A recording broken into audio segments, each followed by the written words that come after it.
Students, சென்ற வார பகுதியில் நாம் மெமரி பவர் இன்க்ரீஸ் பண்ணக்கூடிய சில ஆசன வகைகளை பார்த்தோம். இந்த வார பயிற்சியில் நாம் கான்சன்ட்ரேஷன் பவரை எப்படி இன்க்ரீஸ் பண்ணிக்கிறது அப்படின்றத தெரிஞ்சுக்க போகிறோம். வாங்க ஆசனங்கள் மூலமாக இதில் தெரிஞ்சுக்கலாம்.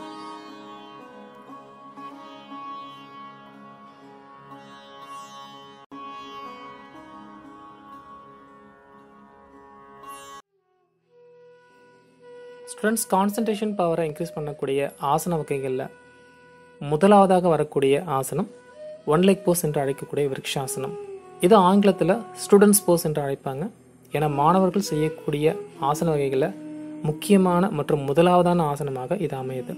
வாங்க இந்த பயிற்சியை எப்படி செய்யறதுன்னு சொல்லிட்டு நாம் தெரிஞ்சுப்போம். நேராக நின்ற நிலையில் ஆழ்ந்த சுவாசம் எடுத்து விட்டதுக்கு அப்புறமா நிதானமாக உங்களுடைய வலது காலை இடது தொடையினுடைய உள்பகுதியில் பிளேஸ் பண்ணுங்க. இனிமேல் நிதானமாக மூச்சு உள்ளிழுத்துக்கிட்டே கைகளை தோள்பட்ட அளவுக்கு உயர்த்துங்க. இன்னும் நல்லா மூச்சு உள்ளிழுத்துக்கிட்டு உங்கள் கைகளை தலைக்கு மேலே வரைக்கும் நீங்கள் உயர்த்தலாம். ஃபைனல் பொசிஷனில் நார்மல் பிரீத்திங்கை மெயின்டைன் பண்ணுங்கள். இதில் பேலன்ஸ் பண்ணுறது ரொம்ப சிரமமாக இருந்தால் நீங்கள் ஒரு சுவற்றினுடைய துணையுடன் இந்த பயிற்சியை செய்யலாம். இந்த ஆசனம் நீங்கள் செய்யறதுனால உங்களுடைய லெக் ஆங்கிள்ஸ், ஃபுட் மற்றும் உங்களுடைய காஃப் மசில்ஸ், அதோடு மட்டுமல்ல இடுப்பு மற்றும் தொடைப்பகுதியில் உள்ள தசை பகுதிகள் நல்லா வலிமையடையுது. நரம்பு மண்டலமும் நல்லா தூண்டுது. 10-15 செகண்ட்ஸ் இந்த பொசிஷனில் நீங்கள் இருந்ததுக்கு அப்புறமா நிதானமாக மூச்சை வெளியே விட்டுக்கிட்டே நீங்கள் கைகளை கீழே இருக்கலாம். மிகுந்த கவனத்தோட பேலன்ஸோட நீங்கள் கைகளை கீழே இருக்குங்க.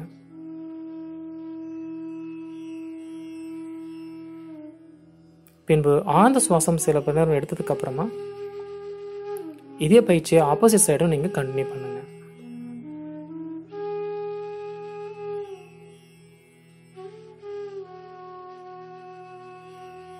ஸ்டூடெண்ட்ஸ், நாம அடுத்ததாக பார்க்க இருக்கக்கூடிய ஆசனம் ஈகிள் போஸ் என்று அழைக்கக்கூடிய கர்டாசனம். இது உங்களுடைய கூர்ந்து உற்று நோக்கக்கூடிய அந்த திறனை அதிகரிக்கிறதுல முக்கிய பங்கு வகிக்குதா. வாங்க இந்த பயிற்சி எப்படி செய்யறதுன்னு சொல்லிட்டு பார்க்கலாம். நிதானமாக மூச்சு விழுத்தி கைகளை தோள்பட்ட அளவுக்கு உயர்த்துங்க. பின்பு நிதானமாக ஒரு ஆஃப் சைட் பொசிஷனுக்கு வந்துட்டு உங்களோட ரைட் லெக்கை ரைஸ் அப் பண்ணி லெஃப்ட் தை மேலே பிளேஸ் பண்ணிக்கிட்டேன். பின்பு நல்ல ஒரு ட்விஸ்டிங் இன்க்ரீஸ் பண்ணி உங்களோட ரைட் டோவை லெஃப்ட் காஃப் மசில்ஸில் டைட்டாக ஹோல்ட் பண்ணுங்க. இறுதியாக உங்களுடைய ஹேண்ட்ஸையும் 2 பாம்புகள் சுற்றிய வண்ணம் நீங்கள் கைகளை பிணைச்சிக்கிட்ட இந்த பொசிஷனில் நீங்கள் ஹோல்ட் பண்ணலாம். இந்த ஆசனம் பார்ப்பதற்கு கழுகினுடைய தோற்றத்தை ஒத்து இருக்கிறதுனால இந்த ஆசனமானது ஈகிள் போஸ் என்று அழைக்கப்படுது. ஆரம்ப நிலையில் இந்த பயிற்சி நீங்கள் செய்யும் பொழுது சுவற்றினுடைய துணை கொண்டு செய்யுங்க. பேலன்ஸ் நல்லா கிடைச்சதுக்கு அப்புறமா செப்பரேட்டாக நீங்கள் பயிற்சியை நீங்கள் கண்டினியூ பண்ணலாம். இது தினந்தோறும் செய்யும்போது கண்டிப்பாக நல்ல ஒரு பலனை உங்களுக்குள்ள இன்க்ரீஸ் பண்ணும். 10-15 செகண்ட்ஸ் இந்த பொசிஷனில் இருந்ததுக்கு அப்புறமா நிதானமாக கைகளை ஸ்ட்ரெச் பண்ணுங்க.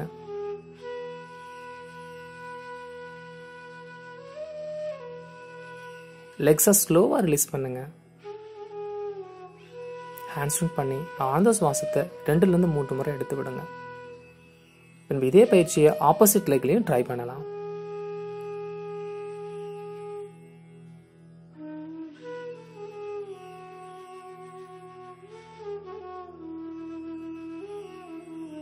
ஸ்டூடெண்ட்ஸ், நாம அடுத்ததாக பார்க்க இருக்கக்கூடிய ஆசனம் வீரபத்ராசனம் என்று அழைக்கக்கூடிய ஒரு பேலன்சிங் ஆசனம். அனைத்து வகையான பேலன்சிங் டைப் ஆஃப் ஆசனாஸும் உங்களுடைய கான்சன்ட்ரேஷன் பவரை நல்லா இன்க்ரீஸ் பண்ணிவிடும். அதோடு மட்டுமல்ல உங்களோட நர்வஸ் சிஸ்டத்தையும் நல்லா டோன் அப் பண்ணிவிடும். வாங்க இந்த பயிற்சியை எப்படி செய்யுதுன்னு சொல்லிட்டு பார்க்கலாம். நிதானமாக முன்புறம் வளைந்து உங்களுடைய தொடையை பற்றி உங்களுடைய பொசிஷனை சரியாக உறுதி பண்ணிக்கோங்க. பின்பு நிதானமாக உங்களுடைய ரைட் லெக்கை ரைஸ் அப் பண்ணுங்க. அதே நேரத்தில் உங்களுடைய லெஃப்ட் ஹேண்டால் ரைட் நீ பாயிண்ட்டை இல்லை ரைட் தை பாயிண்ட்டையும் நீங்கள் கேட்ச் பண்ணிக்கலாம். ஃபைனலாக இந்த பொசிஷன் பார்க்கறதுக்கு ஒரு நல்ல ஒரு எல் ஆங்கிள் ஷேப்பில் இருக்கும். உங்களுடைய கவனத்தை நேராக செலுத்துங்க, கீழே பார்க்க வேணாம். இந்த பொசிஷனில்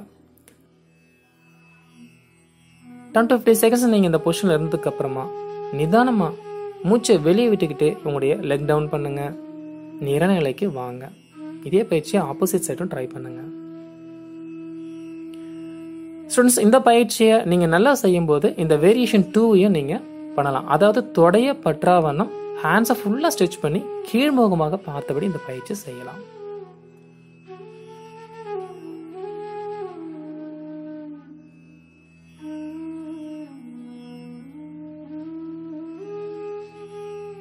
ஸ்டூடெண்ட்ஸ், நாம அடுத்ததாக பார்க்க இருக்கக்கூடிய ஆசனம் துலாங்கலாசனம் என்று அழைக்கக்கூடிய வைட் பிரிட்ஜ் போஸ். இது ஒரு பர்ஃபெக்டான பேலன்சிங் டைப் ஆஃப் ஆசனாஸில் வருது.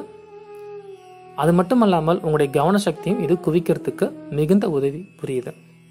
வஜ்ராசன நிலையிலிருந்து நிதானமாக ரைட் லெக் மற்றும் லெஃப்ட் லெக் என ஒவ்வொரு லெக்காக ரிலீஸ் பண்ணி உங்களுடைய 2 பாதங்களையும் தரையில் சரியாக பதிச்சு வைங்க. இந்த பொசிஷன் சரியாக கிடைச்சதுக்கு அப்புறமா உங்களுடைய ஹீல்ஸை ரைஸ் அப் பண்ணி ஃப்ரண்ட் ஃபுட்டில் ஸ்டாண்ட் பண்ணுங்க. ஃபைனலாக உங்களுடைய ஹேண்ட்ஸை ரைஸ் அப் பண்ணி அப் டு செஸ்ட் வரைக்கும் கொண்டு வாங்க. இந்த பொசிஷனை நீங்கள் பர்ஃபெக்டாக நீங்கள் ஃப்ரண்ட் ஃபுட் பேலன்ஸில் செய்கிறீங்க. உங்களுடைய ஹீல்ஸ் ரைஸ் அப் ஆகிருக்கா. இந்த பொசிஷனில் நேராக பார்த்தபடி 10 to 50 செகண்ட்ஸ் நீங்கள் இருக்கலாம். பின்பு நிதானமாக உங்களுடைய ஹேண்ட்ஸை கீழே டவுன் பண்ணுங்க. ஹீல்ஸை ஃப்ளோரில் பிளேஸ் பண்ணுங்க. ஒவ்வொரு லெக்காக ஸ்ட்ரைட்டன் பண்ணி சிட்டிங் ரிலாக்ஸ் பொசிஷனுக்கு வந்துடுங்க. உங்களுடைய பாதங்கள்லையும் ஃப்ரண்ட் ஃபுட் ஏரியாவிலையும் லேசான வலி இருக்கும். அந்த வலி போகிற வரைக்கும் நீங்கள் ரிலாக்ஸ் பண்ணிவிடுங்க. பின்பு இதே ஆசனத்தை 2-3 முறை முயற்சி செய்யுங்க.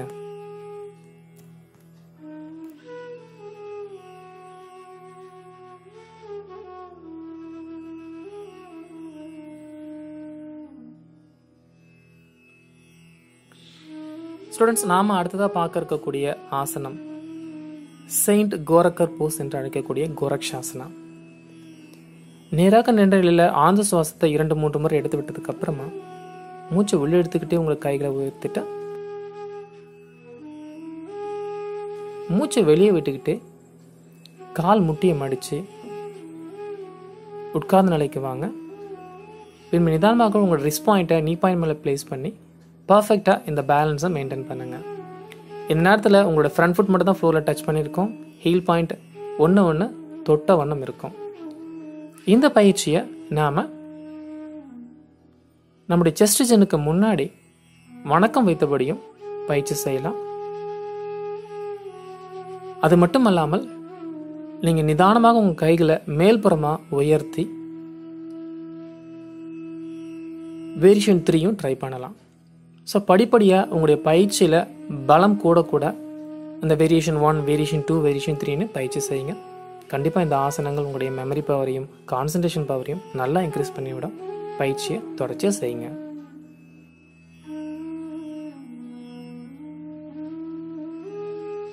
ஸ்டூடெண்ட்ஸ், இந்த கான்சன்ட்ரேஷன் பவரை இன்க்ரீஸ் பண்ணுறதுக்கு உதவக்கூடிய இந்த வகை ஆசனங்களை நீங்கள் தினந்தோறும் பயிற்சி செய்யுங்க. கண்டிப்பாக இந்த பயிற்சிகள் உங்களுடைய கான்சன்ட்ரேஷன் பவர் மட்டும் இல்லாமல் உங்களுடைய மைண்ட் பேலன்ஸையும் இன்க்ரீஸ் பண்ணிவிடும். அது மட்டும் இல்லாமல் உங்களுடைய மெமரி பவரையும் இந்த வகை ஆசனங்கள் இன்க்ரீஸ் பண்ணுறதுல முக்கிய பங்கு வகிக்குது. அதனால் பயிற்சியை விடாமல் தொடர்ச்சியாக செய்யுங்க. நல்ல பலனை உங்களுக்குள்ளே இது கொடுக்கும்.